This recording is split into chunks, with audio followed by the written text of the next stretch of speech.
Yeah, good, thanks, mate. Did you get that game against Salford on Tuesday?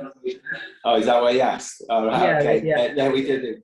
Yeah, we did do. Yeah, yeah. It was a good opportunity for obviously 4 or 5 of the players who've not had much minutes over the last 7, 8, 9, 10 weeks or so, because it's been pretty full throttle for some of the players, as you know. But there was certainly some players coming back from injury who certainly needed a game, and although the pitch was a little bit lively, to say the least, yeah, it was a good run out for him. What was the score? 2-1. 2-1. I have to think, because it should have been about 8-8. Really? One of those, yeah. is it? Yeah. What, to us or to them? To them. To them. I think we were 2-0 down after 3 minutes, so Blimey. yeah. It was a little bit of a slow start. And people like TJ, Harry, and other people who needed games, did they all come through okay? Yeah, everyone's fine. Obviously, TJ played 60 minutes. Harry played a full game. James Jones played a full game. Scully played 70 minutes. Remy Howarth got some game time. And then the rest were our young players. Yeah, how did the young players do? Yeah, no, they were good. They were all right. I mean, like I say, it was a difficult day for him, because the pitch was probably one of the smallest pitches I've seen in a long, long time. It was at Salford's training ground. It was very lively. It reminded me going to watch my teenage sort of daughter and son on a Sunday afternoon.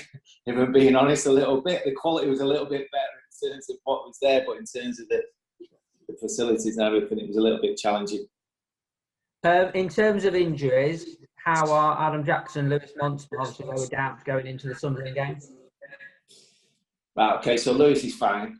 Yeah. So Lewis is all right. He'll be available. Unfortunately, Adam tested positive for COVID on Monday, so he won't be available. Oh dear. So, what does that mean for the rest of the squad? If you're going to get tested, or? Yeah, everyone else is negative. Yeah, so they were all negative on the day, and they got tested again the following day, and everyone was fine. So luckily, it was very, very isolated. As you know, now they get tested twice a week before they enter the building. So yeah, it's an injury that, as you're well aware, not an injury, but a player missing that we could have done without, because as you know, that we're pretty much down to bare bones as it is. So yeah. It's the way it rolls a little bit at the minute. Well, TJ can do a good job in that position when needed. Absolutely, and that's the reason why some of the players, because of the small squad we've got, we have to be quite versatile, and obviously TJ is more than capable of playing as a centre half as much as a full back. It's just slightly a little bit ironic to a point where. Obviously, the results come out yesterday that the previous week, over 5,000 people have been tested in the EFL and not one positive test. And then literally, 2 days later, we have a player who tests positive. So, but, listen, we've come through it before. Hopefully we'll come through it again. Is he symptomless?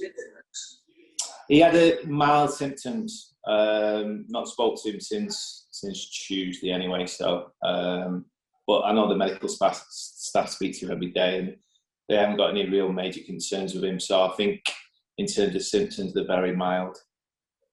Going into Oxford then, is the biggest decision you've got who to replace Brennan with? Yeah, it's certainly, it's up for grabs. Obviously, we've got Harry coming back, who hasn't sort of featured for a while, certainly in the first team. Remy, another one, been on the bench recently. But obviously Scully came on against Sunderland on Saturday. And, listen, I thought he performed pretty well, to be fair to him. I think it was his best performance for a while coming off the bench. He gave it a bit of energy. Because I think it was one of them where, certainly Brennan's played a hell of a lot of games since he's come to the football club, and it's his first loan, and he looked a little bit tired on Saturday, and obviously I think the actual break that he'll get in terms of being away with the international squad will probably do him the world of good. We've not seen much of Max Sanders recently. How's he doing? Is he over his hamstring issue? Well, he's not trained for a while now. I mean, he's still with the medical team at the minute. We're hoping he'll be with us possibly Monday, if not Tuesday, which could make him available for the MK Don game next week. But yeah, he's another one that I'm sure when he gets the opportunity to get at least 2 weeks of solid training, he'll be chomping at the bit to be back involved. And just finally for me, what do you make of Oxford? Obviously, they've had a game this week. Could that have a bearing on things? Possibly. I've seen that Carl made a few changes. So I do expect a few changes from the side that played Northampton on Tuesday to play against us tomorrow night. We've obviously got a good squad, a strong squad. Been in and around it for the last couple of seasons. So, and obviously up until maybe the last 4 or 5 games, we were on a real strong run. And I know they've had a couple of defeats of late, but there's certainly a talented side with match winners in the team. You know, the likes of Winall and Taylor up top. You know, they need to be dealt with, and they've got some good midfield players in the likes of Brannigan and Goring. So we're aware of their strengths, and it's going to be a difficult game. But I think there's not one of the remaining 10 games that's not going to be difficult. And I think you've seen in the results over the last probably 6 or 7 weeks, there isn't a gimme in this league. On Oxford, their manager has said in the week he feels it's a bit unfair that he's having to play Friday after playing on Tuesday night, and you've had a spare week. Can you understand where he's coming from, having experienced that earlier on this season? Yeah, listen, I can, but we've all had to do it. So, you know, I certainly get where Carl's coming from.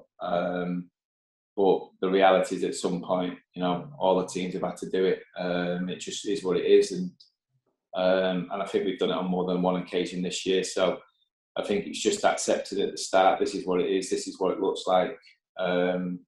We need to keep the games moving, because, you know, at some point there needs to be an end. So get it. All I would say is that, you know, they've got a very strong squad, and I think the amount of changes that he obviously made midweek says everything in terms of what they can and can't do with their squad. So certainly not going to feel sorry for them. Going to look forward to the challenge on Friday, and hopefully try and win the game. And do you think with the teams like Oxford and MK Dons coming up, that actually this is a chance to almost knock them off trying to get closer to you, and knock them off with the chance of beating you this season in terms of the league position, because of the gap and the amount of games starting to disappear? Yeah, I think so. I mean, listen, if we win the game, obviously clear that makes it much more difficult, because the games remaining reduces obviously the point tally they can reach and we can reach. So there's been so many occasions this year where we've had potential games where we could either, you know, gain real clear daylight between us and clubs, and not taking them opportunities. And I'm sure other managers and teams up and down the country will be saying the same thing. So it's just one of 10 really, really important games, Rob, that if we win it, it just gets us closer to our target that we set at the start of the season. And having the 2 weeks now where you've had a free midweek in a sense this week, and then next week as well, how important has that been to get back on method a little bit with some of the players and to work on some of the things that maybe hadn't worked in the defeats previously? Yeah, it's definitely helped. Although, you know, some of the stuff that we sort of worked on this week's probably got nothing to do with why we've lost certain games of late. You know, whether that's having personnel in key positions, or just simple mistakes. But I think most managers up and down the country, and certainly in this league, will tell you it's that time of the season where people do make mistakes, because there's pressure on the games, there's tiredness, not just physically, mentally, the amount of games you've had to play. And Friday night will be no different. You know, it might come down to a mistake, might come down to someone just mentally switching off, rather than obviously anything to do with tactics. And just going back to Adam's situation, how much of a relief was it to get back all those other negative tests and to show that the club's protocols are working? Absolutely, yeah. And it was, like I say, it was a real shock to the system on Monday, to be honest with you. Because, yeah, we've been really, really good as a club. And I'm guessing, you know, everyone up and down the country's been doing the same and trying to do their bit to try and obviously control the virus. And, yeah, it's just that what it was. It was a gentle reminder that, you know, it's still here, it's still lingering, it's still around. And, you know, if anything, it just made us even sharper in terms of making sure that we continue to do what we do.